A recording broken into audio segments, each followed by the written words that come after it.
ये बोले थे आपको देखने के लिए ना। सर लूप बोले थे पर देख लेने के लिए, अगर प्रॉब्लम होता है तो लूप तो सर सेम ही कोई होगा। इसमें डाउट नहीं है ना? No sir. लूप कंट्रोल और डिसीजन कंट्रोल में anyone?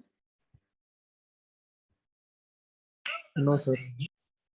The decision control also more or sir less loop का same. कंसेप्ट हम Yes.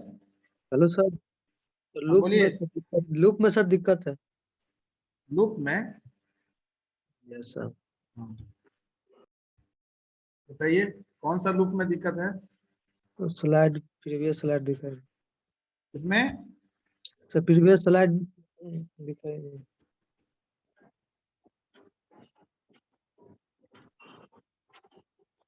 हाँ बोलिए। और सर नीचे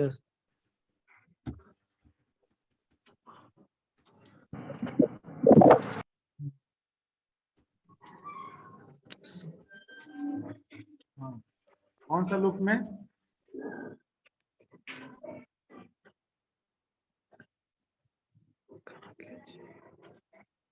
पूछिए।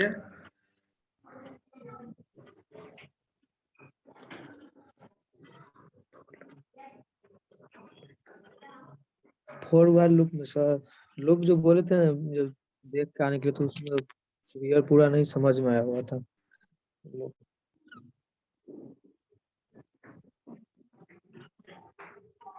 Four while, do while loop, ये सारा जो है। प्रोग्राम नहीं समझ में आया या कि लूप का सिंटेक्स नहीं समझ में आया? हैं? आवाज सब हाँ सिंटैक्स समझ में नहीं आया सर। सिंटेक्स नहीं समझ में आया? Yes sir. सिंटेक्स तो जो आप सी में पढ़े हैं वही सिंटेक्स है। इसका फॉर लूप का या डू वाइल लूप या वाइल लूप? तो एक बार रिकॉल कर देते हैं। रिकॉल करना है।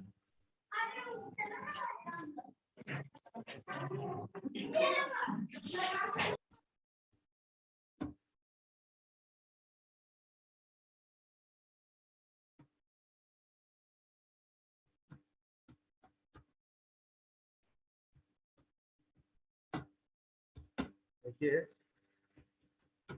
फॉर लूप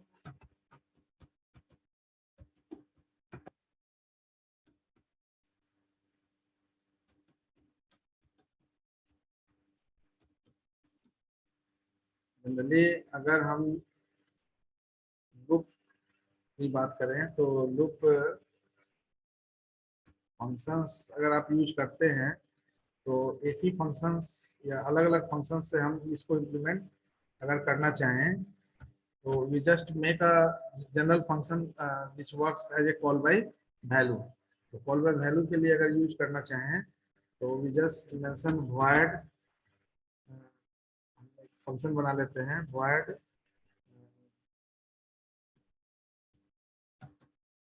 tab वन, जो एग्जाम्पल प्रोग्राम दिए भी हैं आपको। एक टैब वन बना लेते हैं और टैब वन में भी just pass the parameter as a number, ठीक है ना, जिस नंबर को का टेबल जनरेट करना है। तो यहाँ से कोई फंक्शन रिटर्न नहीं करेगा वैल्यू, सिंपली आपका ये फंक्शन कॉल होगा और जो भी इसमें वैल्यू है वो वन बाय वन आपका एक्सेसिबल होगा इस पर्टिकुलर टैब के लिए। तो टैब वन को कॉल करेंगे, टैब वन में हम पैरामीटर डालेंगे नंबर, जिस नंबर का टेबल जनरेट करना है, and we will have the particular syntax. अब यहाँ पर क्या है कि there is a concept of global variable declaration. तो you can take some variable like i as a counter globally, ताकि आप उसको हर में यूज कर सकें, ठीक है। तो first we discuss the concept of for loop, ठीक है। तो for loop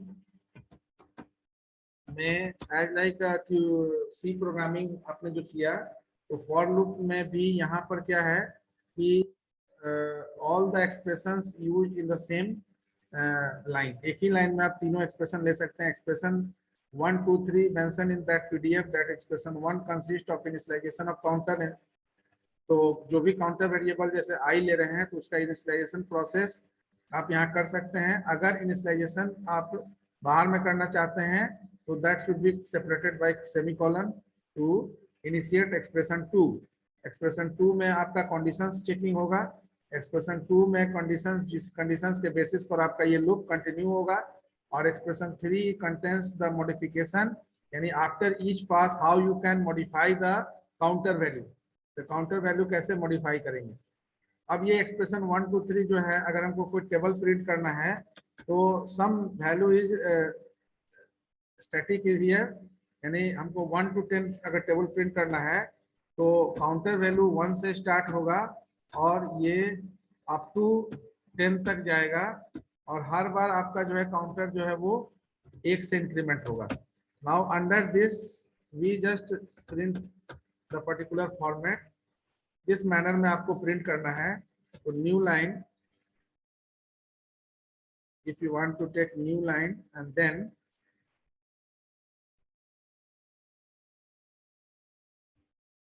after new line you just take, first you want to take the value, यानी जिस वैल्यू को आपको प्रिंट करना है अगर टेबुलर फॉर्मेट में लेना चाहते हैं, and then after you just take one string, like multiplication के लिए सिंबल यूज कर सकते हैं स्मॉल या कैपिटल, and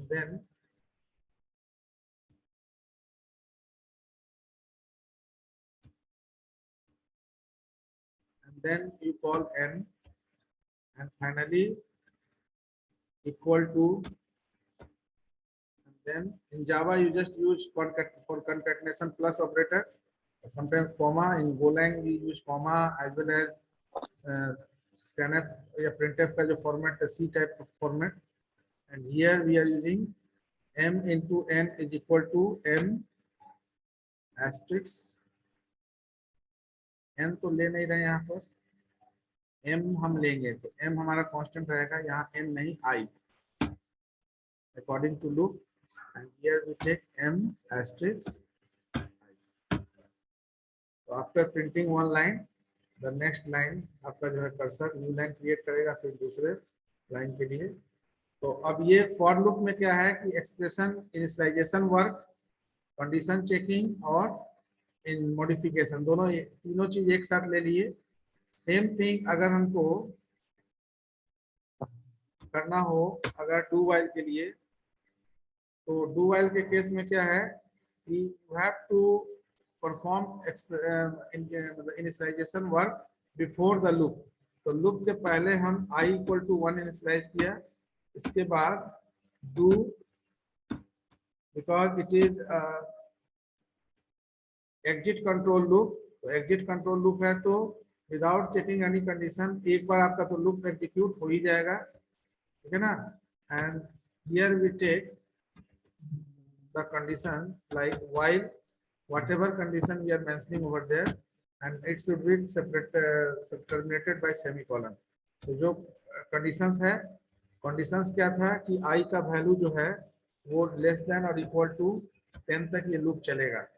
तो now here this section is what? This section containing our expression 1, ठीक है, and this section contains your expression 3। Now you have to think about where the expression 2 you have in do, क्योंकि यहाँ पर तो तीनों चीज है। अब after completion of first pass you have to modify the value of I, तो वहां पर I प्लस प्लस किए, here you can use assignment operator और I equal to I plus 1, I plus equal to 1, ठीक है ना, I plus plus, any way you can mention in perform the incrementation operation। I equal to I plus 1 mention, so this will treated as expression 2, that is modification of counter variable I जो counter variable है उसका modification हुआ। यहाँ इसका मतलब है expression 3 condition checking यहाँ पर हो रहा है, कंडीशन चेक हो रहा है, और यहाँ expression 1 that is expression 1 is for what? Initialization of counter variable i, जो आई नाम का काउंटर वेरिएबल ये है उसका यहाँ पर मॉडिफिकेशन हो रहा है. Now the same scenario, we just change the name of the function and next we use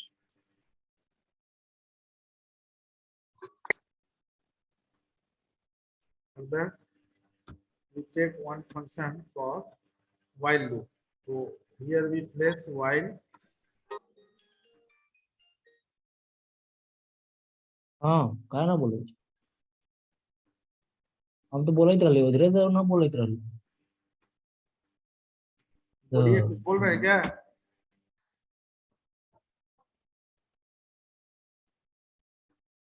Yes.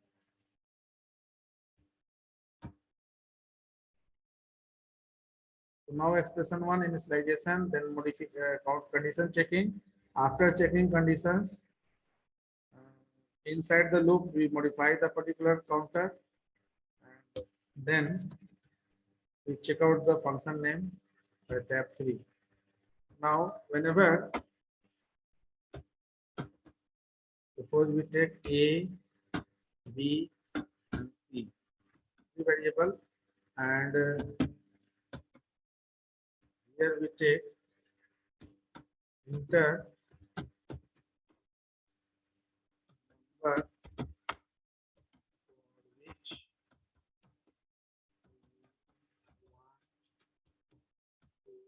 generate table.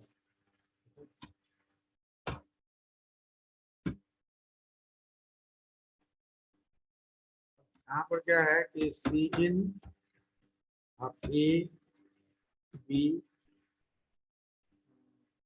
ए केवल अगर ए को प्रेस करते हैं उसके बाद फिर सेम कंटेंट बी के लिए और सेम सी के लिए भी लेते हैं.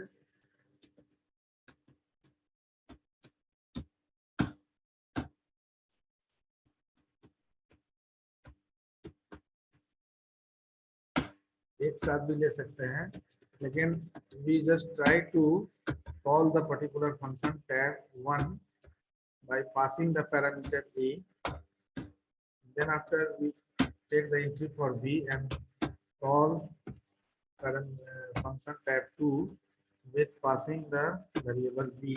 Then after, because that function should not return any value, we call the function tab 3 with parameter c.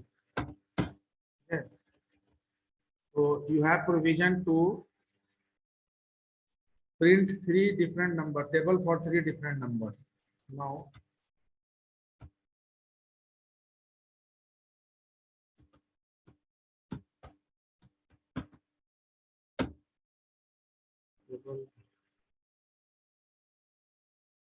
first we print the table of 2, then we print the table of suppose 21, and we just take the table of 19. Okay. So each table is printed on the basis of the particular loop control. Is it clear? Yes sir. Sir एक बार screenshot लेने दीजिए. Screenshot लो इसका.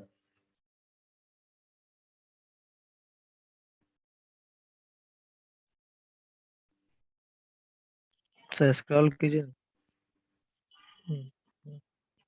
देखिए यहाँ तक है. Now after 12.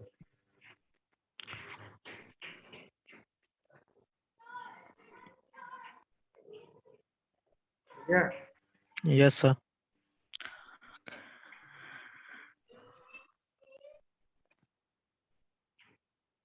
Yeah. Yes sir.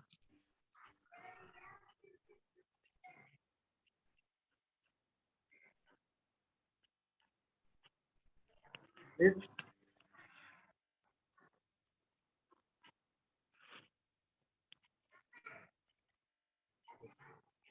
इसमें हम लोग कुछ किए नहीं हैं, केवल इस पर्टिकुलर फॉर्म को यूज किए हैं.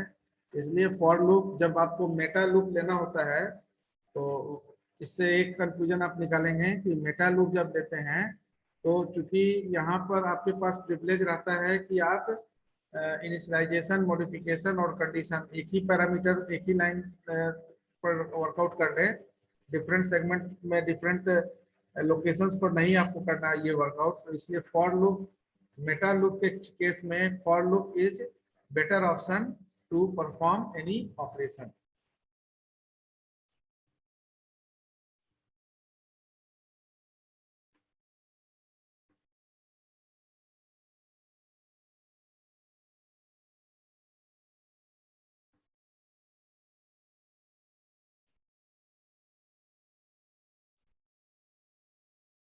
क्लियर है? Yes sir. ठीक, इसी चीज को यहाँ पर भी किए थे, ठीक है ना, लेकिन इसमें एक ही नंबर से हम एक ही नंबर को डाल दिए थे। यहाँ पर 3 वेरिएबल ले लिए, 3 नंबर को डालकर तीनों नंबर के लिए अलग अलग लूप यूज कर लिए।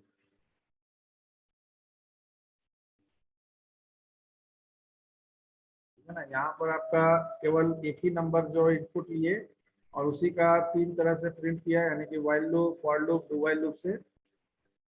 अभी जो प्रोग्राम लिखे उसमें हम तीनों प्रोविजन दे दिए, तीनों में से कोई भी नंबर आप चेंज कर सकते हैं, तीनों डिफरेंट नंबर को भी देख सकते हैं। डिसीजन कंट्रोल में कोई डाउट नहीं है ना? No sir. No sir. Decision control में ये सिंपल इफ स्टेटमेंट यूज करिए। अगर नंबर ऑफ कंडीशंस आपको इंडिविजुअली चेक करना है तो हर कंडीशन को चेक कर इफ फॉलोड स्टेटमेंट, अगर कंडीशन ट्रू होता है तो वो एग्जीक्यूट होगा, और अगर नंबर ऑफ इफ ले रहे हैं तो नेक्स्ट स्टेटमेंट आपका नेक्स्ट इफ ट्रीट किया जाएगा, कंपाइलर ट्रीट करेगा, और फर्दर सेकंड इफ स्टेटमेंट फिर चेक होगा। अगर ट्रू होगा कंडीशन तो इफ फॉलोड स्टेटमेंट एग्जीक्यूट होगा। अगर नंबर ऑफ इफ लिए हैं तो तीसरा इफ आपका नेक्स्ट स्टेटमेंट बनेगा दूसरे इफ के लिए। इफ एल्स स्टेटमेंट बेसिकली तब लेते हैं जब हमारा कोई पर्टिकुलर कंडीशन चेक करने का 2 अल्टरनेटिव होता है, और एक अल्टरनेटिव से रिलेटेड ऑपरेशन हम अगर कंडीशन हमारा ट्रू है तो इफ फॉलोड स्टेटमेंट हम मेंशन करते हैं उसके सपोर्ट में, अगर फॉल्स है तो एल्स फॉलोड स्टेटमेंट लिखते हैं। तो इफ एल्स स्टेटमेंट के थ्रू आप कोई एक ही कंडीशंस को चेकआउट कर सकते हैं।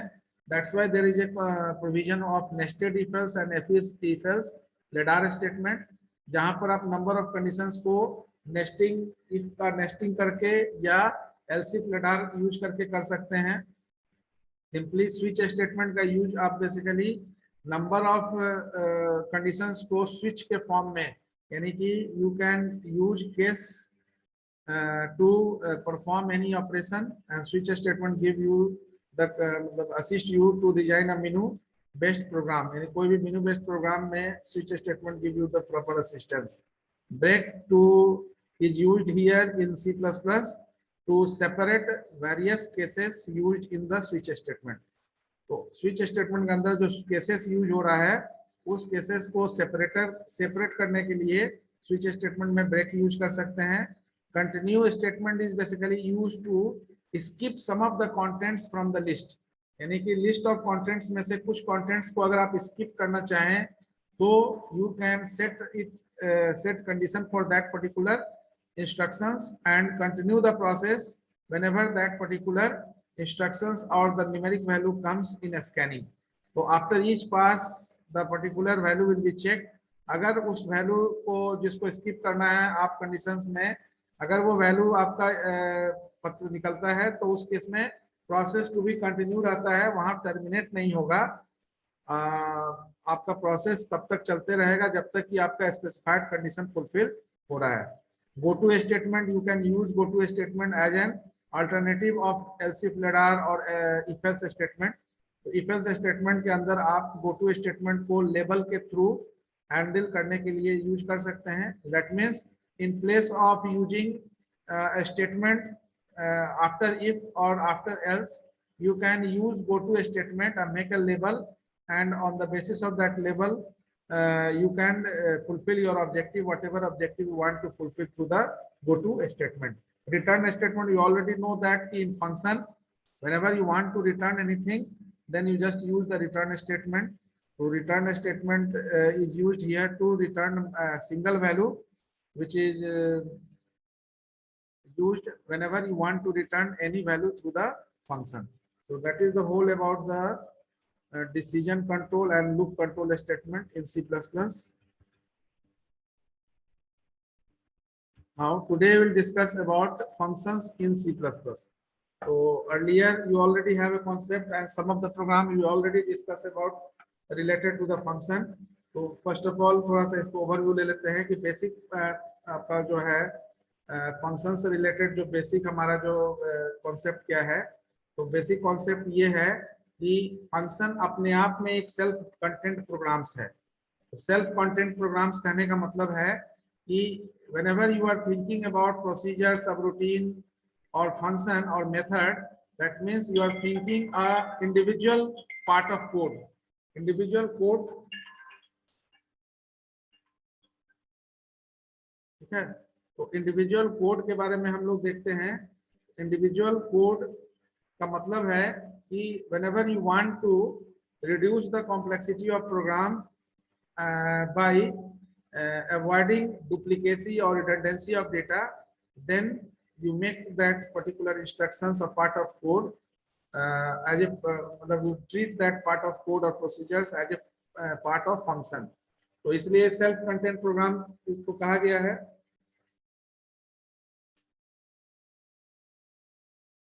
ठीक है।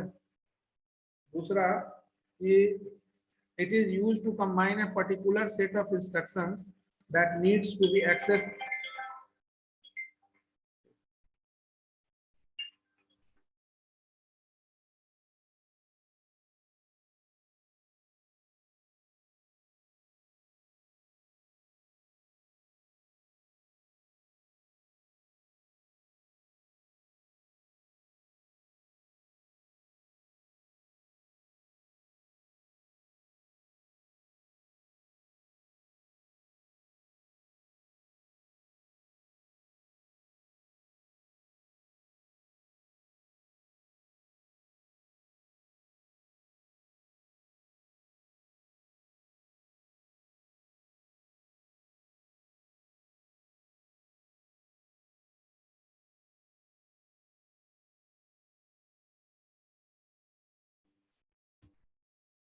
है। तो ये सेकंड पॉइंट क्लियर है कि नहीं?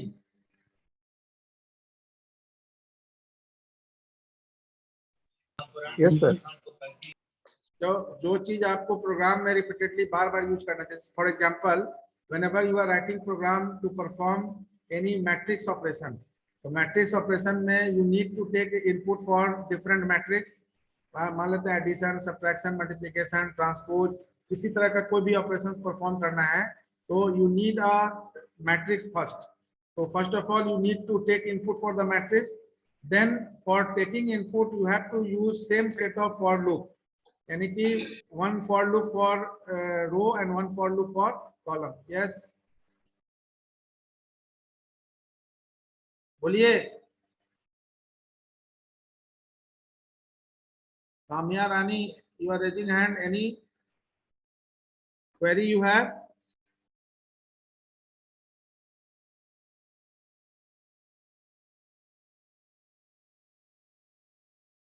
You can unmute yourself.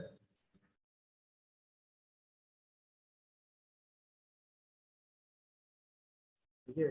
Once you raise the hand, तो ये ऑफलाइन से ज्यादा इफेक्टिवली यहाँ पर रिस्पॉन्ड हम देते हैं।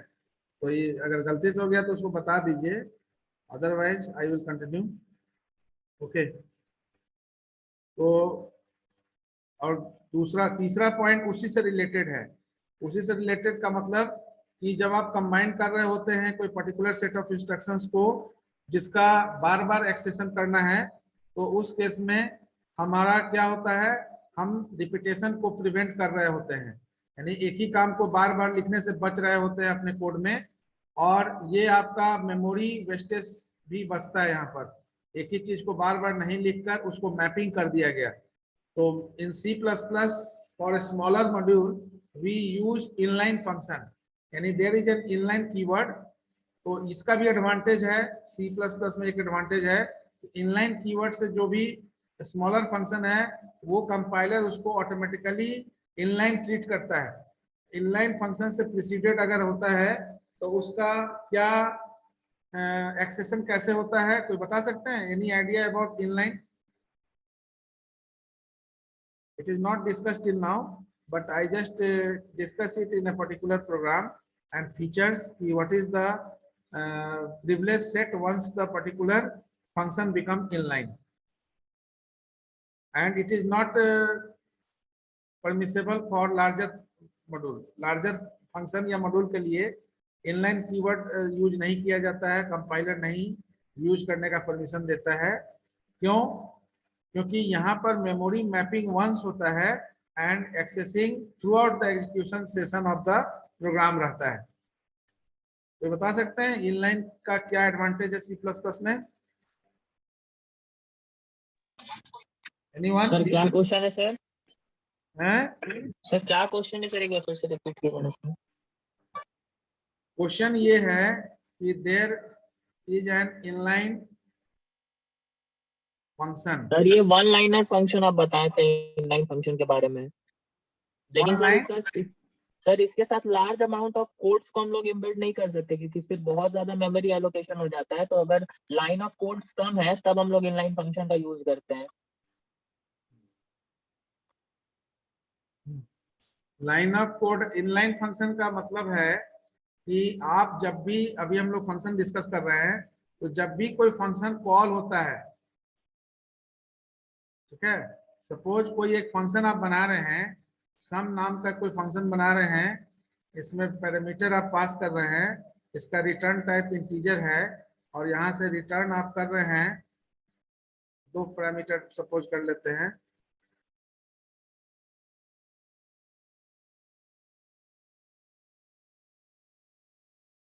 इंट n और m है तो रिटर्न m+n कर रहे हैं, ठीक है। तो अब ये जितनी बार आप इस फंक्शन को कॉल करेंगे, अभी जो नॉर्मली क्या है, नॉर्मल फंक्शन और इनलाइन फंक्शन में क्या डिफरेंस है? जनरल क्वेश्चन रहता है। नॉर्मल फंक्शन और इनलाइन फंक्शन में बेसिक डिफरेंस समझिए कि जो फंक्शन नॉर्मल फंक्शन है वो मल्टी कॉल में, ठीक है ना, in multi call multiple time memory allocation to take place.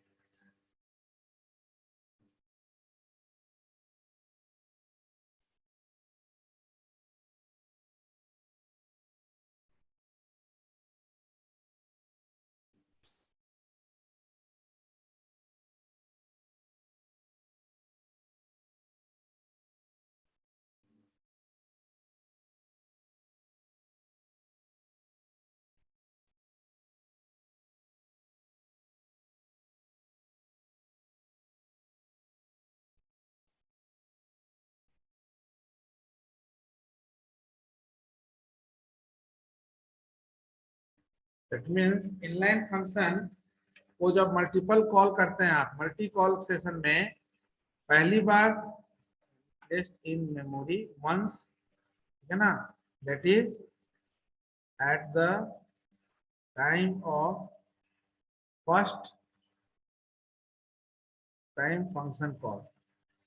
पहली बार जब फंक्शन कॉल होगा उस समय वो जो मेमोरी में प्लेस होगा, उसके बाद थ्रू आउट द एग्जीक्यूशन वो वहीं पर बना रहेगा।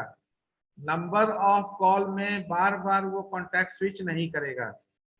तो इसलिए लार्जर फंक्शन के लिए इनलाइन जो है वो परमिसेबल नहीं है। तो कंपाइलर अवॉइड करने के लिए कहता है कि don't use inline for larger function, because अगर लंबे समय तक आप उस फंक्शन को दोबारा कॉल नहीं कर रहे हैं अपने प्रोग्राम में, तो वो आपका मेमोरी का वेस्टेज हो रहा है, वहां पर प्रोग्राम में हो रहा है ना। Yes sir. और स्मॉलर फंक्शन के लिए ये यूज किया जाता है क्योंकि ये मान लेते हैं कि आप प्रोग्राम में फैक्टोरियल को बहुत बार यूज किए हैं, कोई आपका सीरीज का कोई प्रॉब्लम है, सम ऑफ सीरीज है, सम ऑफ कोई इक्वेशंस है, उसमें फैक्टोरियल यूज कर रहे हैं आप बहुत बार, तो नंबर ऑफ टाइम्स यूज कर रहे हैं, तो फैक्टोरियल का लॉजिक है, अगर फैक्टोरियल फंक्शन को इनलाइन बना देते हैं तो एक पहले कॉल में वो एक बार मेमोरी मैप होगा और उसके बाद उसी लोकेशंस पर वो स्टे होल्ड करेगा जब तक कि आपका प्रोग्राम रन कर रहा हो, ठीक है ना। और जब जब कॉल किया जाएगा तो उस लोकेशन से वो एक्सेसिबल होगा। लेकिन नॉर्मल फंक्शन क्या है कि मल्टी कॉल में, मल्टीपल फंक्शन कॉलिंग के केस में वो नंबर ऑफ टाइम्स मैप होता है, मेमोरी मैपिंग एग्जिस्ट होता है उसका। तो एलोकेशन डी एलोकेशन कंटिन्यूअसली चलते रहता है। That is not in case of inline function. I think that कि नॉर्मल फंक्शन और इनलाइन फंक्शन डिफरेंस समझ में आ गया होगा। Yes sir. इसका एक्सेसिंग बता दिया sir. So that's why to prevent the repetition of code and also to reduce the amount of memory, आपका जो है ये फंक्शन इज यूजफुल। और सबसे लास्ट और सबसे इम्पोर्टेंट पार्ट है कि why we are using function, so because whenever you are writing class and thinking about the objective fulfillment, then you just break up the task into several modules। अब ये factorial का ही programme को ले लिया जाए, अगर क्लास में हमको डेटा के साथ साथ फंक्शन को भी मेंटेन करना है, क्योंकि डेटा आपका प्राइवेट पार्ट है क्लास का और डायरेक्टली एक्सेसिबल नहीं हो सकता है क्लास के बाहर, तो उसको एक्सेस करने के लिए पब्लिक एक्सेसफायर के अंदर कोई फंक्शन बनाना होता है। तो वहां पर भी हम लोग ये डिवीजन ऑफ प्रोग्राम करते हैं, यानी जो ऑब्जेक्टिव है उसको ब्रेकअप कर देना, डिकम्पोज कर देना सेवरल कंपोनेंट, सेवरल टास्क में, ताकि डिबगिंग आपका आसान हो सके। अगर फर्स्ट लेवल में यानी फर्स्ट कॉलिंग में कोई रिजल्ट में दिक्कत नहीं है, दैट मीन्स कि पहला जो आपने फंक्शन बनाया वो ओके है, दूसरा कॉलिंग में रिजल्ट अफेक्टेड हो रहा है, whatever result you want to view, that result is not viewed on to the screen, that means there is some problem in the second function. तो debugging is also convenient for the user as well as programmer whenever the division of program occur into multiple functions। So division of program onto various functions not only enhances the readability and maintainability of a program but also eases the debugging process। तो debugging is आपका आसान होगा, ये आपको पता है। अब दो तरह का फंक्शन हम लोग यहाँ डिस्कस करेंगे। पहला लाइब्रेरी फंक्शन जो सिस्टम डिफाइंड या बिल्ट इन फंक्शन या प्री डिफाइंड फंक्शन बोल सकते हैं, all are the synonyms to each other। And second one is the user defined function, because the function which is not available in the list of library or predefined function, अगर उस तरह का कोई procedures आपको implement करना है, then there is need to design the function or customize in a customized manner। तो यहाँ पर ये प्रोविजन भी है कि you can design your own function in a customized manner, यानी in manner in which you want to perform the operation। So there is a privilege available in this particular language also। Now the major parts of function you already know in each and every language, some of the major parts। तो major parts में यहाँ पर हम लोग 5 component को रखे हैं। पहले तो prototype function prototype। I think that everyone have an idea about the function prototype for both library as well as user defined function, और anyone आगे भी हम लोग डिस्कस करेंगे। बट किस कोई ऐसा है जिनको फंक्शन प्रोटोटाइप का मतलब नहीं समझ में आता है? What is function prototype? और सब लोग को पता है ना? Yes sir. तो प्रोटोटाइप सिंपली हम लोग ऐसा बोल सकते हैं कि function prototype is the pre information given to the compiler. ठीक है, कंपाइलर को पूर्व अनुभूति कराना, यानी पूर्व से ही सूचना देना, पूर्व सूचित करना। ठीक है, कि किसी पर्टिकुलर टाइप का बिल्ट इन या यूजर डिफाइंड फंक्शन आप अपने प्रोग्राम में यूज करने जा रहे हैं।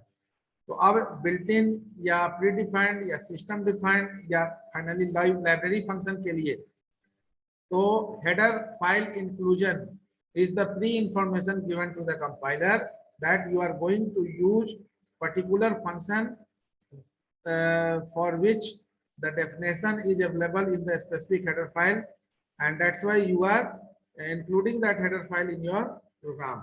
So for library function, what is the prototype declaration? So inclusion of header file is the prototype declaration for system defined or library function. And what about the user defined function? So user defined function के case में return type, function name, and if there is parameter, then mention the data type of that parameter. And if there is more than one parameter, then that parameter is separated by comma. Finally, terminate after closing the parenthesis. Closing parenthesis के बाद semicolon दे देंगे. So this is the syntax for function without definition. But we have another approach also in which function declaration with definition as a prototype हम लोग कर सकते हैं. तो वहाँ पर we mention the data type and variable name also, and no need to terminate the particular function. And after closing parenthesis, we just initiate to develop or write the particular procedures related to that function. So that is the function prototype. Declaration you already know कि वो जो भी function आप लिखेंगे उसको declare भी करेंगे. Declaration with definition और without definition हम लोग देखेंगे. Definition function का जिस function को आप call करेंगे उसका definition properly होना चाहिए. Now there is a concept of actual and formal parameter. तो actual and formal parameter का मतलब तब होता है जब function कोई parameter hold करता है या argument hold करता है. If the function contains no parameter, no argument, then there is no concept of actual and formal argument. Once the particular function holds the parameter or argument, then it means that the parameter used by the function definition area is the formal one, and the parameter which is used inside the main function where you are calling the particular function, it is known as actual argument, or you can say parameter. If your function returns certain value, then only the return statement is needed. Otherwise, you place any statement over there. Without return statement also it will work. Okay.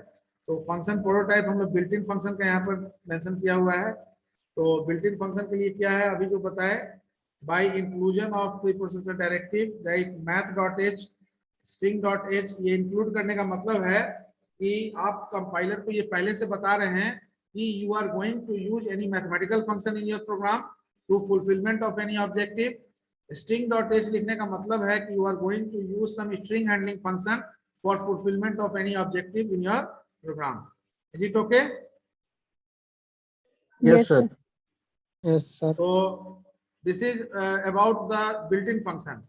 But whenever you are designing any user-defined function, then as per the definition syntax part of that, ये आपको सबसे पहले return type लिखना होता है, फिर function का नाम, फिर data type और semicolon. So this is the one of way in which we are declaring the function prototype only. We are not giving the definition part. The second way is also in this manner: return type, function name, data type, and argument. And then after we write the whole body without termination. तो terminate करेंगे तो after main function you have to define the particular function. तो ये आप जो पहले लिखे ये कंपाइलर को केवल इतना बता रहा है कि पर्टिकुलर रिटर्न टाइप का कोई फंक्शन है जिसमें एक पैरामीटर है जिसका डेटा टाइप यहाँ दिखा रहे हैं.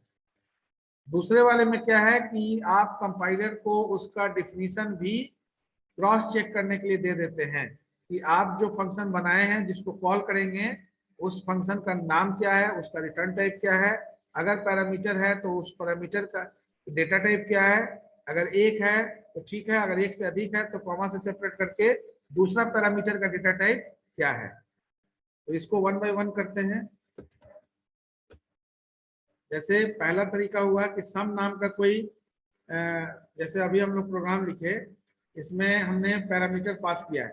अगर इसको प्रोटोटाइप डिक्लेयर करना होगा तो कैसे करेंगे, पहले वाले तरीका से. तो ये पूरा फंक्शन जो हम लिखे यहाँ, इस पूरे फंक्शन को अगर हम प्लेस कर दें end of the particular main और यहाँ पर केवल इसका प्रोटोटाइप दे दें, यानी प्रोटोटाइप फॉर टैब 1, तो यहाँ पर हमको केवल इसका पैरामीटर का डेटा टाइप मेंशन करना होगा. ठीक है. और ये कंपाइलर को केवल इतना ही बताएगा, इंफॉर्मेशन देगा कि देयर इज वन फंक्शन, ठीक है, having no return type and parameter is of data integer data type. तो ये आपका this one is what, this one is the prototype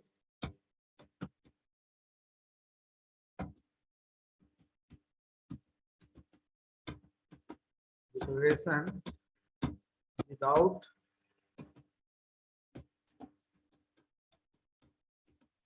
definition, ठीक है। तो ऑल आर सेम, सब में वही चीज हो रहा है।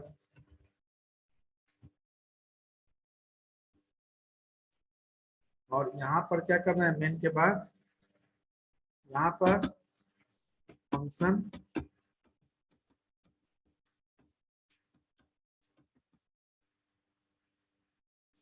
डिफिनेशन, ठीक है। तो ये फंक्शन डिफिनेशन आपका, यहाँ भी फंक्शन डिफिनेशन हो रहा है।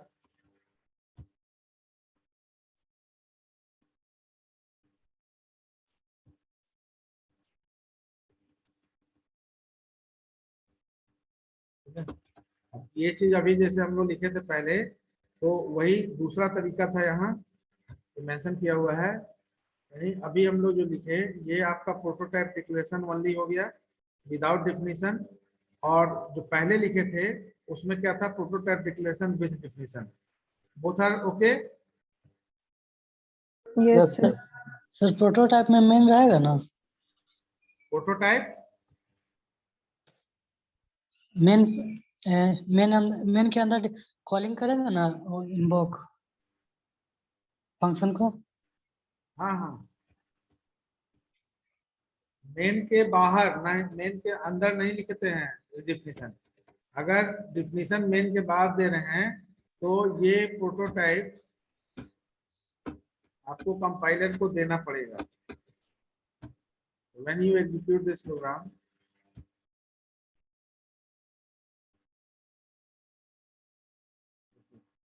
क्या लिख रहा है, tab was not declared in this scope. Why? Because compiler इस tab 1 को अभी रीड ही नहीं कर रहा है। कंपाइलर को जब ये पहले पता रहेगा कि tab 1 नाम का फंक्शन आपने बनाया है, अब देखिए इसको आप ओके करिए, और जब देखिए दूसरे लाइन में प्रॉब्लम कहाँ पर आ रहा है आपका प्रॉब्लम, अब देखिए tab 2 में आ गया ना problem. Yes, sir. One by one हम लोग उसको चेक करते जा रहे हैं। कंपाइलर को जिसका प्री इंफॉर्मेशन मिलते जाएगा उसको ओके करते आगे निकल जाएगा, क्योंकि वहां से वो चेक कर लेगा। टैब 3 में आ गया ना? Yes sir.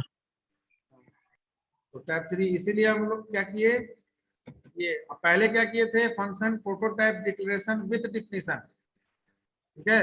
अब यहाँ देखिए, अगर इसको हम कमेंट में डाल दें, नो सी आउट में आ गया ना? Yes sir. Cout and scene is the predefined object for IOStream class। तो अब यहाँ देखिए IOStream class, जब कंपाइलर को पता रहेगा कि IOStream क्लास में इसको चेक करना ऑब्जेक्ट, प्रीडिफाइंड ऑब्जेक्ट। अब ये Cout को समझ ही नहीं पा रहा है कि Cout कहाँ से यूज हुआ है। तो ये जैसे ही आप इसको इंक्लूड कर दीजिएगा तो इसको अब ये मिल जाएगा कि Cout का सिंटेक्स कहाँ से कंपेयर करना है। तो चूंकि ये प्रीडिफाइंड ऑब्जेक्ट IOStream क्लास का है, तो इसका डिटेल्स हमको वहीं पर मिलेगा। Now see how it will work. 2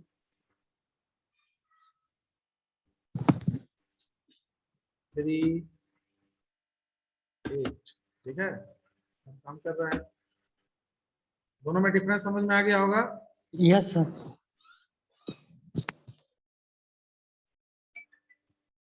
तो उसी चीज को यहाँ पर एग्जांपल में दिया गया है कि आप प्रोटोटाइप डिक्लेरेशन विथ डिफिनीशन और विदाउट डिफिनीशन कर सकते हैं। फंक्शन का डिक्लेरेशन, जो प्रोटोटाइप डिक्लेरेशन है उसी को फंक्शन का डिक्लेरेशन भी बोलते हैं। तो प्रोटोटाइप डिक्लेरेशन फंक्शन को डिक्लेयर करने का तरीका वही है, रिटर्न टाइप, फंक्शन नेम। अगर कोई डेटा टाइप यूज हो रहा है तो एक यूज हो रहा है तो एक केवल डेटा टाइप का नाम, अगर एक से अधिक हो रहा है तो it should be separated by comma, parenthesis close, then semicolon, that is the prototype declaration. तो यहाँ फंक्शन डिक्लेरेशन का मतलब प्रोटोटाइप डिक्लेरेशन ऑफ फंक्शन ही है। तो यहाँ पर प्रोटोटाइप डिक्लेयर किए और इसका बाद में आप कहीं इसको डिफिनीशन तैयार कर दिए, यानी ए बी दो इंटीजर है तो ए बी नाम का दो इंटीजर ले लिए, इसका रिटर्न टाइप इंट है तो इंट ले लिए, और इसके अंदर हमको करना क्या है, ए और बी को सम करके प्रिंट कर देना है। तो we just return A plus B. It okay? Yes sir. Next part is the function definition. तो फंक्शन डिफिनीशन, जो चीज आप डिक्लेयर कर रहे हैं, जो रिटर्न टाइप लिख रहे हैं, ठीक है ना, उसी को यूज करना। जैसे अभी यहाँ हम लोग जो प्रोग्राम लिखे, इसमें यहाँ पर अगर हम इंटीजर डाल दें वॉइड की जगह, उसी प्रॉब्लम क्या होगा उसी। अब यहाँ क्या एरर आ रहा है, से यहाँ पे void return type यूज कर रहे हैं new sir. Declaration of void tab 1 और old declaration is in tab 1। समझ रहे हैं ना? कंपाइलर को ओल्ड और न्यू दोनों समझ में आ रहा है। कंपाइलर आपको ये बता रहा है कि आपने कोई प्रोग्राम में पहले से जो लिया था, यानी पहले से तो आप यही ना जो प्रोग्राम में बताए, और अगर यहाँ इंट रहने देते हैं यहाँ void और यहाँ पर इंट ले लेते हैं, तभी प्रॉब्लम ही है सर। तब क्या एरर देगा? एरर को पढ़िए पहले, एरर क्या दे रहा है? एरर क्या दे रहा है? ओल्ड डिक्लेरेशन void और न्यू डिक्लेरेशन इंट। अब आपका ये चेंज कर दिया, इसका मतलब कंपाइलर इस फंक्शन में जाने से पहले, यहाँ हम दिखाना क्या चाह रहे हैं, कंपाइलर इस फंक्शन में जाने से पहले कहाँ जा रहा है सर? वो प्रोटोटाइप को रीड कर रहा प्रोटोटाइप है में सर। जा रहा है, यानी यहाँ पर वो देख रहा है void। अगर वहां void मिल गया तो ठीक है, नहीं मिला, अब यहाँ वही चीज है, यहाँ पर आप इंट की जगह अगर फ्लोट ले लेते हैं, ठीक है, तो कंपाइलर पहले उसी फ्लोट को देखेगा। अब देखिए एरर क्या है, अनक्वालिफाइड आईडी बिफोर, क्या हो गया?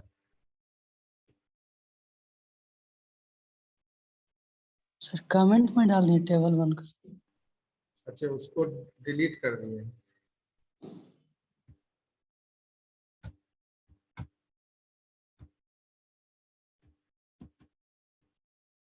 लोड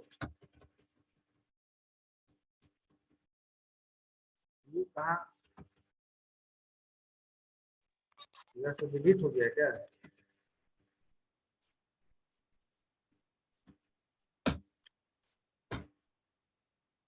ये क्या था?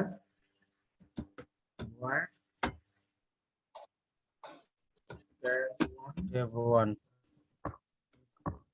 डिलीट नहीं हुआ, ऊपर कमेंट में चला गया 4 के लूप में, हैं? ऊपर कमेंट में चला गया है, जस्ट ऊपर। तो वहीं पे जहाँ पे अभी राइट कर रहे थे।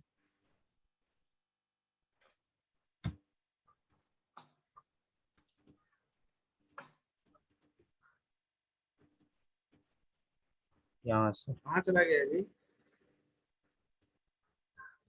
सही है सर, ठीक है सर, ठीक है।